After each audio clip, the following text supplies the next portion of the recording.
feel like I'm losing my mind. 네. 저는 SAMG 엔터를 준비했고요. 먼저 이제 아직 공부가 좀 부족한 것 같아서 이제 더 보완해서 다음번에 한 번 더 발표할 예정입니다. 이제 이 회사는 2000년 7월에 설립된 회사고요. 22년 12월 6일에 코스닥 시장에 상장했습니다. 22년 실적이 나와 있는데 그 매출이 이제 683억, 영업이익 마이너스 3억, 그리고 당기순이익 마이너스 229억이고요. 이제 시가총액은 한 2,700억 정도 되는 회사입니다. 사업 내용을 먼저 보면, 이제 이거는 이제 매출이랑 이제 매출 총이익 그 비중을 이렇게 각각 나눠서 정리를 해봤고요. 매출 비중은 이제 상품이 1.11%, 제품 75.35%, 콘텐츠 제작 5.59%, 라이센스 17.8%, 그리고 기타 0.16%인데, 비중을 보시면 이제 제품이랑 라이센스 쪽이 좀 그 유의미한 매출 비중이랑 매출 총이익이 나오고 있다는 걸 알 수 있고요. 그러면은 이제 제품이랑 라이센스에 조금 집중해서 봐야 된다고 생각을 했습니다. 근데 제품은 이제 완구, 코스메틱, 코스튬, 생활잡화 이렇게 구분이 나뉘고 있는데, 이제, 주석에 보면은, 이제 그 완구 매출이 거의 대부분이더라고요. 그래서 제품은 이제 완구 매출이라고 생각을 해주시면 될 것 같아요.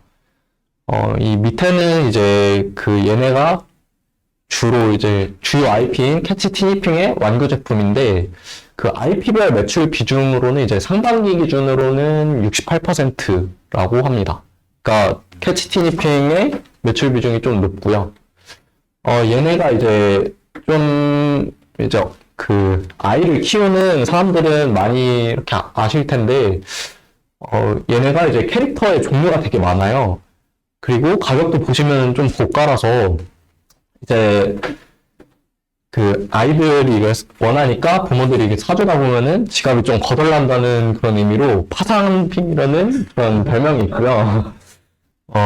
이제 얘네가 왜 파산핑이라고 불리냐면, 뭐 캐릭터 이름이 땡땡핑 이런 식으로 나와 있는데, 그거에 이제, 좀, 이렇게 파산핑 이렇게 하는 거고, 근데 이걸 바꿔서 생각해보면은, 회사 입장에서는 그 정도로 이제 아이들한테 잘 팔리고 있고, 상품화를 잘 하고 있다고 생각을 해볼 수도 있습니다.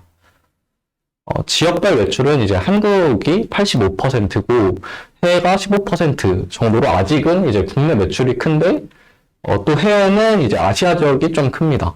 얘네가 이제 좀 중국이나 이런 데서도 많이 성장을 하고 있어가지고 해외 쪽이 이제 좀 투자 포인트로 이렇게 볼 수도 있을 것 같아요. 이거 미니 특공대랑 캐치 티니핑은 이제 얘네가 하고 있는 그 주요 작품 중에서도 좀 인기가 많은 그런 작품들이라고 할 수 있고요.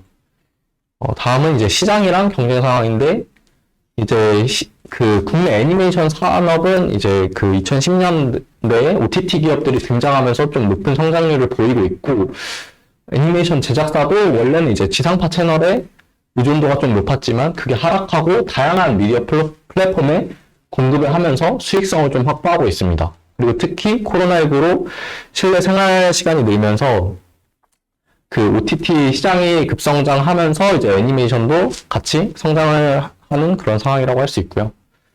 또 이제 중요한 게 얘네가 아무래도 퀴즈 쪽에 집중이 되어 있다 보니까 그 퀴즈 산업도 봐야 돼요. 근데 이제 아동 인구는 감소해서 좀 그런 우려들이 있을 수 있는데, 사실 퀴즈 시장 자체는 큰 폭의 성장을 하고 있습니다. 그게 왜 그러냐면은 이제 1인당 투입 금액이 아동 인구 감소를 압도하는 속도로 이렇게 올라가고 있는데요. 이제 그 연평균으로는 한 10% 정도 이렇게 성장을 하는 산업이고요.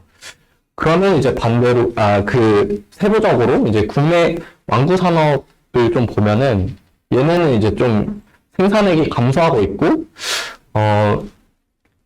그 통계도 제대로 이제 작성이 되지 않고 있는 그런 상황입니다. 사업체 수도 이제 219개에서 69개로 10곳 중에서 7곳 정도가 사라지는 그런 정도의 수치라고 합니다. 반대로 이제 얘네는 잘 하고 있다 보니까 이렇게 줄어드는 상황에서 더 많이 이렇게 가져올 수 있다라고 생각을 해볼 수도 있을 것 같고요. 경쟁 상황은 이제 얘네가 그 투자 설명서를 냈을 때 이렇게 써주긴 했는데, 막 명확하게 경쟁사다 이렇게 보기는 좀 어려울 것 같고, 사업 영역별로 경쟁 사업들이 이렇게 나눠져 있다. 근데 각 영역에서 분야별 경쟁력보다는 전체 분야에서 좀 아우르는 그 종합 경쟁력 측면에서 좀 강점을 가진 회사다라고 이해를 하시면 될 것 같습니다. 경영진 및 주주인데요. 최대 주주는 이제 김수은 대표이사님으로 16.81% 지분을 가지고 있고, 특수 관계인을 포함하면 29.71% 보유하고 있습니다. 김수은 대표이사님은 이제 2000년 7월 설립부터 현재까지 대표이사로 재직 중이고요.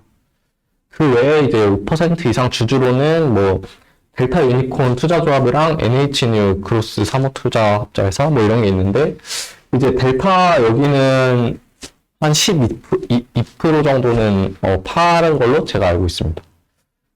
투자 포인트랑 리스크 포인트도 이제 아직 공부가 부족해서 좀 간단하게밖에 작성 안 했는데, 일단 하나는 투자 포인트는 그 직유통으로 전환하는 것입니다. 그러니까 기존에 이제 100% 대행사에 의존했던 유통 방식을 직유통으로 좀 전환을 하고 있는데, 그 22년에는 이제 38% 정도, 그리고 23년에는 81%로 전환할 예정이라고 이렇게 했습니다. 이제 얘네가 아까 제품 마진을 보시면, 뭐, 매출 총액 기준으로는 마진이 한 20%대인데, 이제 직유통으로 전환하면은 한 60%대로 이렇게 개선될 수 있다고 하고요. 뭐, 이제 실제로는 대봐야 아는 거지만, 그래가지고 영업이익률이 23년에 한 10% 정도를 이제 예상하고 있습니다. 다음으로는 리스크 포인트인데, 얘네가 적자가 좀 지속되고 있다는 점이에요. 그래서 이제 아무래도 신규 상장을 한 지 얼마 안 됐고, 적자도 지속되고 있다 보니까 좀 주의가 필요할 것 같습니다. 매출 성장은 이렇게 확실하지만 아직 수익성이 그러니까 숫자로 보여주고 있지 못한 상황인데요. 뭐 그래서 직유통을 통해서 영업이익률이 한 15% 정도 예상이 되면은 이제 2023년에는 흑자 전환 될 것으로 이제 생각을 했습니다. 근데 이제 얘네가 이제 가이던스로 제시했던 게 22년에도 뭐 꼭 지켜지지가 않았거든요. 그래서 그런 거는 조금 더 공부를 해봐야 될 것 같습니다. 네, 이상입니다.